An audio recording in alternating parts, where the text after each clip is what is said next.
நீங்கள் பார்த்து கொண்டிருப்பது நியூஸ் 21 செய்திகள். தமிழ்நாடு செய்திகளை உடனுக்குடன் தெரிந்து கொள்ள நியூஸ் 21 செய்திகளை பாருங்கள்.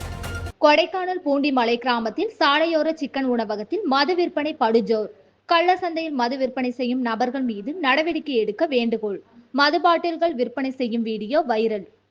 திண்டுக்கல் மாவட்டம் கொடைக்கானல் மலைப்பகுதியில் கடந்த சில தினங்களாக மலைப்பகுதியில் ஆங்காங்கே கள்ளசந்தையில் மது விற்பனை செய்வதாக தொடர்ந்து புகார் எழுந்த வண்ணமாக உள்ளது. இந்நிலையில் கொடைக்கானல் மேல்மலை கிராமங்களில் ஒன்றாக உள்ள பூண்டி மலை கிராமத்தில் உள்ள சாலையோர சிக்கன் உணவு கடையில் மது விற்பனை கள்ளசந்தையில் படுஜோராக நடைபெற்று வருகிறது.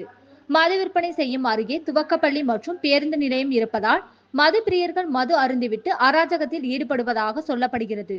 கள்ளசந்தையில் சிக்கன் உணவு கடையில் மது பாட்டில்கள் விற்பனை செய்யும் நபர்கள் மீது நடவடிக்கை எடுக்க கோரி வேண்டுகோள் எழுந்துள்ளது.